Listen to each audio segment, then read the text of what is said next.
Bonjour à tous, alors je me présente Daniel Padrosa, je suis ingénieur études et développement dans les technologies Microsoft et je suis certifié WPF 3.5 et 4.0 et je vais vous montrer comment créer une application Windows Store, entre autres une application de lecteur de médias.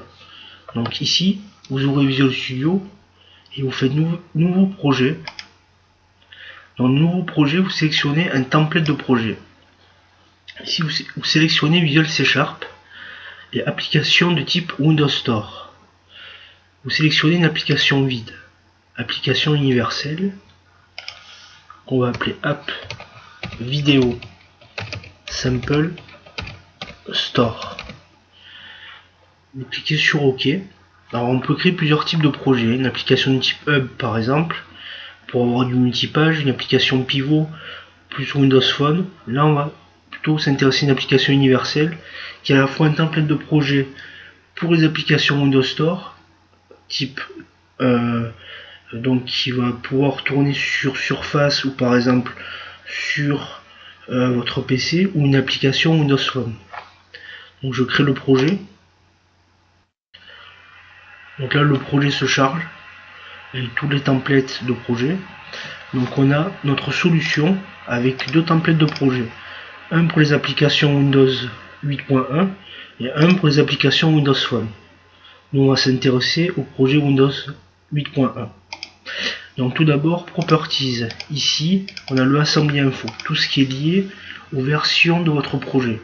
Donc le titre de l'application, la description, ici le copyright et l'assembly version qu'on va pouvoir incrémenter selon que vous allez versionner votre projet. Les références, donc ici on n'a pas beaucoup de références, tout va être assez compact. Le .net pour le Windows Store App et puis Windows 8.1. Ici on a un modèle de projet qui est très proche de WPF, à part que les bibliothèques qui sont incluses comprennent moins de place, du fait justement qu'elles vont tourner sur des environnements type Surface par exemple, sur tablette tactile ou sur Windows Phone. Donc on est sur d'autres processeurs, on est sur les applications type Metro. Donc E7, donc qui est le répertoire de tous les composants graphiques qui vont être chargés au niveau des ressources visuelles et qu'on utilise dans le manifeste, dans le APX, APPX manifeste, où on va charger toutes les ressources graphiques. Là on s'en préoccupe pas. Alors le modèle de projet est très proche du WPF, à part qu'il comprend bien sûr moins de librairies, mais aussi des librairies qui sont très spécifiques à Windows 8. Donc le main page qui est la page principale, donc avec la page XAML et le code behind en C#. Alors le main page.xaml, ici qui est la partie graphique, qui se charge dans le designer, qui comprend le style graphique d'une application Windows 8. Et puis le code behind, qui est le code métier, où on va avoir ici la partie programmation. On voit que notre page Windows 8 hérite de la classe page de Windows.ui.xaml et non plus le namespace system. Donc le namespace system n'est plus utilisé, on va utiliser le namespace Windows.ui qui est propre au package de Windows 8, des applications Windows Store. Alors si on va dans l'example ici, donc ici on a un composant page avec les différents namespaces au niveau de XAML, comme on retrouve dans une application WPF. Et ici on a notre grille avec un background qui est un style d'affichage qu'on va appliquer avec le style Windows Store. Alors là on va créer un projet qui va être un lecteur de médias. Donc on va avoir une grille, on va définir donc en XAML des définitions de colonnes. Alors je vais créer ici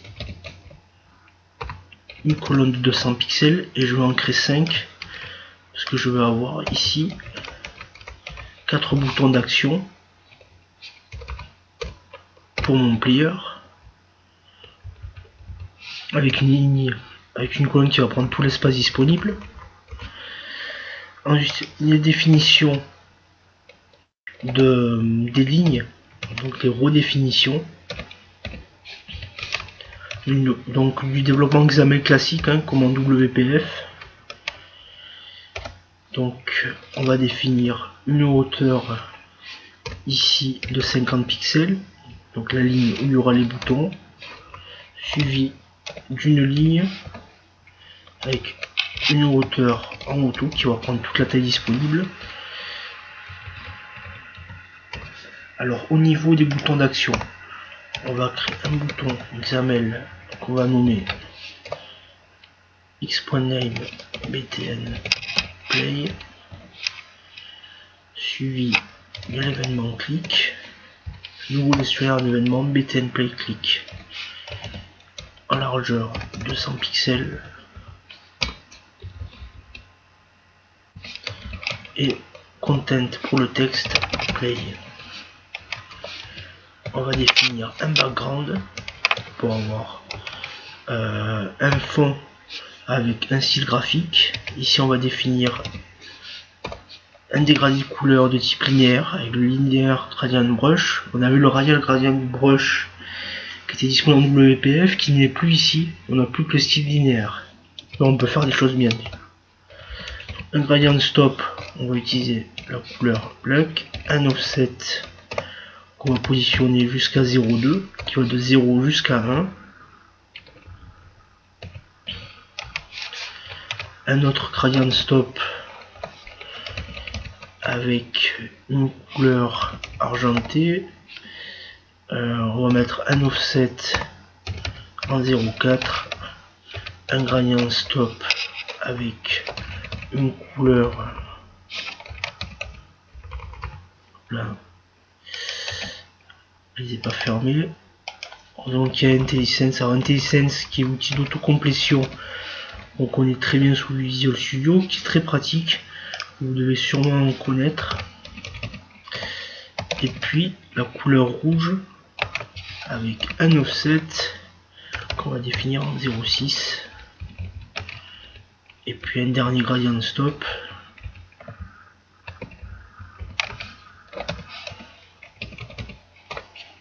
Couleur noire aussi.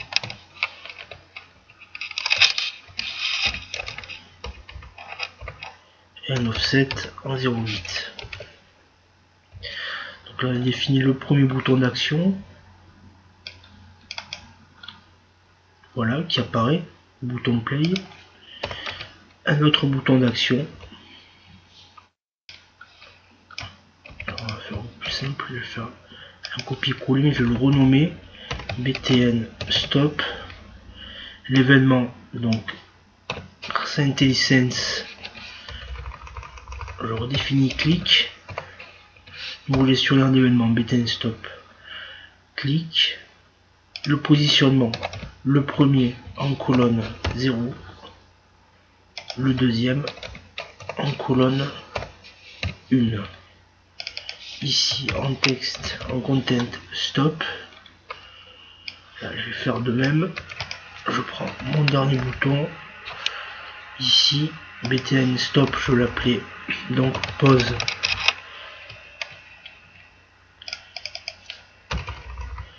Donc, le gestionnaire d'événements click. Nouveau gestionnaire btn pause click. Donc il concatène le nom du bouton suivi de l'événement click. Séparé par un underscore. Ici pause. La colonne, la troisième.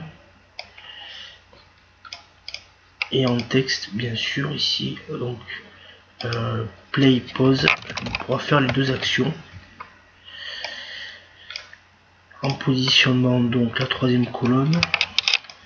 Un autre bouton d'action qui va être le bouton d'ouverture, btn open. L'événement click.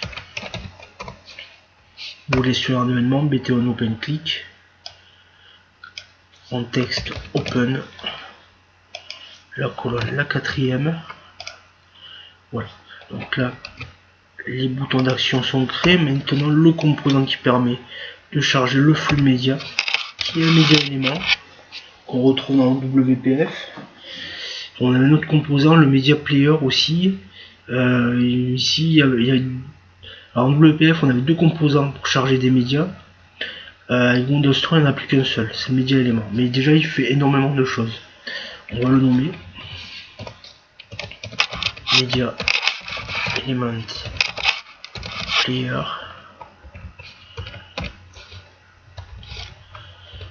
Et on le positionne en ligne 1. Et on le met en colonne 0. Et on utilise column span. Il va prendre les 4 colonnes. On définit un width, donc une largeur de 800 pixels, une hauteur de 500 pixels. Voilà, donc la partie graphique est faite, on peut la retravailler sous Blend ou avec le designer. Mais ici, ça fera l'affaire. Donc là, la partie graphique est terminée, on va dans le code behind. Le constructeur initialise component qui va charger toute la partie graphique XAML. Il faut laisser la place de cette méthode et les 4 événements. btn play, donc on appelle le nom de notre composant de type media element et on appelle play dessus. Stop, on appelle notre composant, on appelle la méthode stop, notre composant, on appelle la méthode pause. Donc une variable privée qui voulait is pause, qu'on met à false.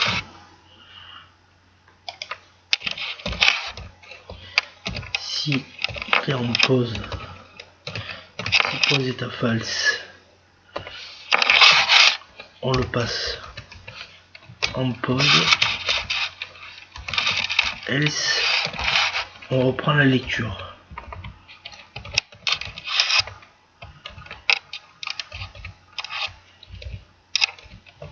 Voilà, et le is pause, on va mettre sa valeur opposée. Voilà. Pour la partie donc d'ouverture du flux de médias, là c'est un peu différent. Avant on utilisait le Open File Dialog qui était disponible sous Windows Form et en WPF. Ici on utilise un composant propre au Windows Store, qui est un composant qui s'appelle le File Open Picker.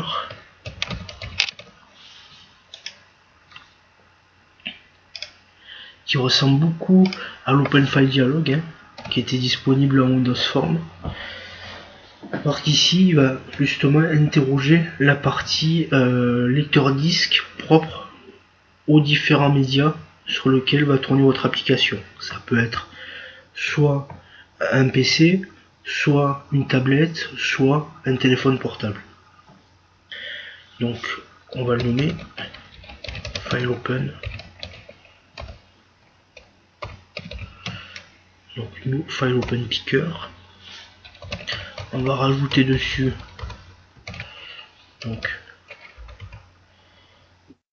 donc les filtres sur le type de média reconnu. Ici on va en définir 3. MP3,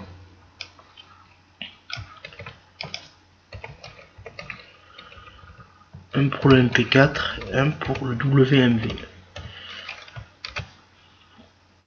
Voilà. Ensuite, la vue d'affichage. Comment notre composant va-t-il s'afficher? Alors, il va s'afficher en mode soit en affichage liste, soit avec les tuiles. On va prendre l'affichage avec les tuiles. Ensuite,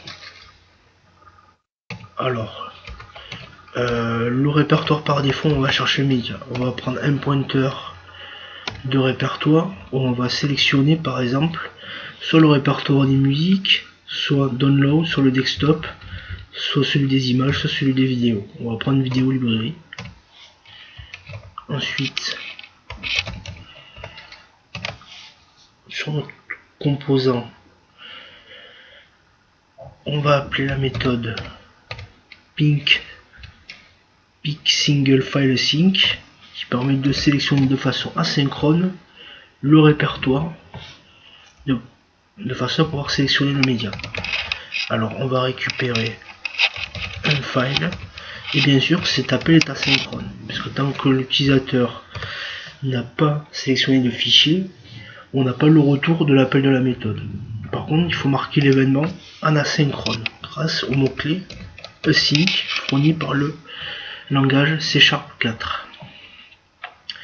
Donc là, on stocke dans une variable de façon asynchrone l'appel de notre sélection de fichiers. Ensuite, on va ouvrir le média. Donc, à partir du fichier qu'on a récupéré, alors ça va être aussi en asynchrone, le temps que... En fait, une fois qu'on a sélectionné le média, il faut pouvoir charger le flux du média, qu'il soit audio ou vidéo, dans un flux de stream. Donc ici, on va appeler open async, donc ouverture asynchrone, avec enum file access mode qui va être un accès en lecture, puisqu'on va ouvrir en lecture le média. Ensuite, une fois qu'on a fait ça, sur notre média élément, on va passer la source de ce qu'on va charger en flux de médias. Donc ici le flux de stream qui va être ici entre autres notre média. Et puis le content type qui va être le contenu MIME type correspondant au descriptif du flux soit MP3, MP4 ou autre type de média.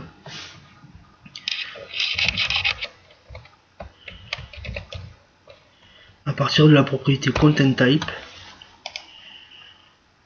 du fichier qu'on a récupéré. Voilà. Donc là, notre développement du lecteur de médias est terminé. On sauve tout. Et maintenant, on va lancer un debug.